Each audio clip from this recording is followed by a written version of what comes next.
Buddy, what we're dealing with here is an Rca Rt2870 home theater receiver.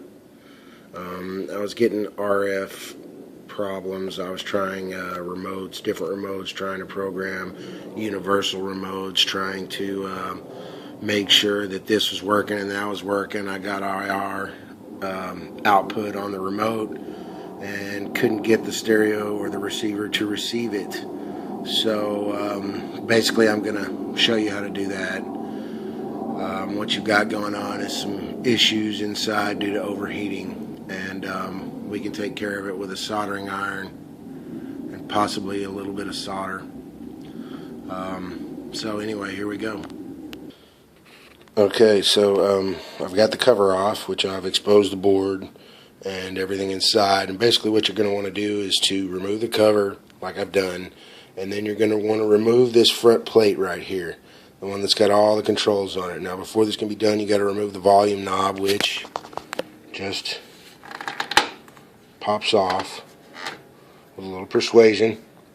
You'll get it right off, and then you're going to have 4 screws on the bottom and 2 screws on the side. You want to remove all the screws, unplug all the connections, and I'll get that done and be right back. I almost forgot to tell you that there are 2 more screws that need to be done. One is right here. They're ground screws to either side of the board. They have to be undone, as well as the side ground wires on both sides. Okay, as you can see, we've got this thing taken off. At this point, you can stop pulling things if you really just want to pull the board. There are 3 boards put together. 1, 2, 3. You can't unplug them from each other. They're soldered together, so don't try. You can actually fix it from right here.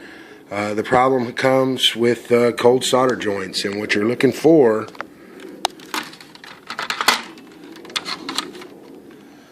is right here on this board.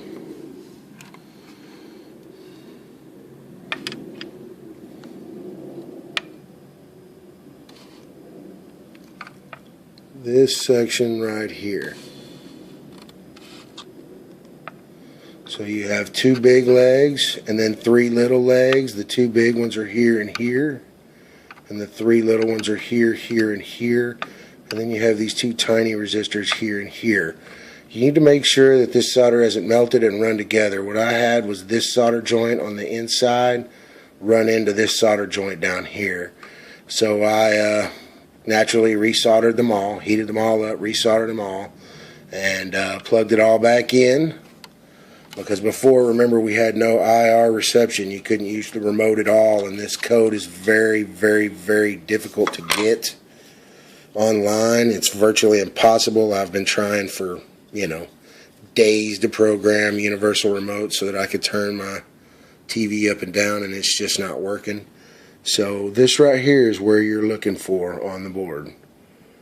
You can take it off. You can, like I said, disassemble both sides, and both sides of it, you'll see the IR receiver on the other side. Looks like a black eye.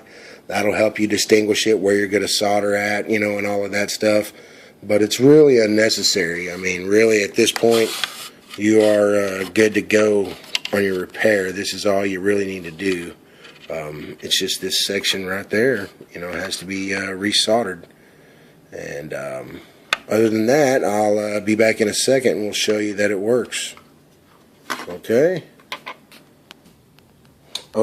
like I said before, I have my original equipment remote right here. It's Rca Rt2870 if it'll ever focus.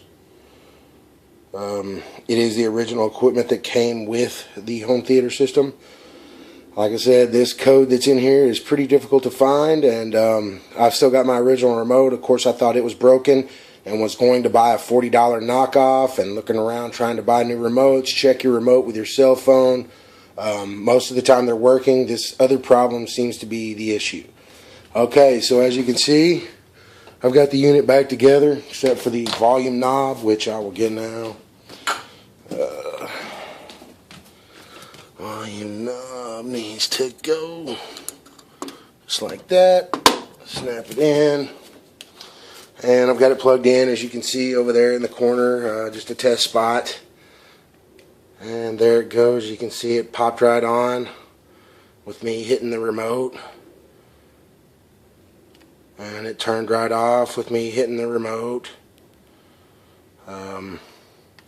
The main issue for me was the volume button. As you can see, my volume has no writing on it anymore, because I use this to power my big TV. So as you can see, the volume runs up and down smoothly now. I don't have to press it like I thought it was breaking. So there you go. Hope somebody can use this and save a little money. Thanks.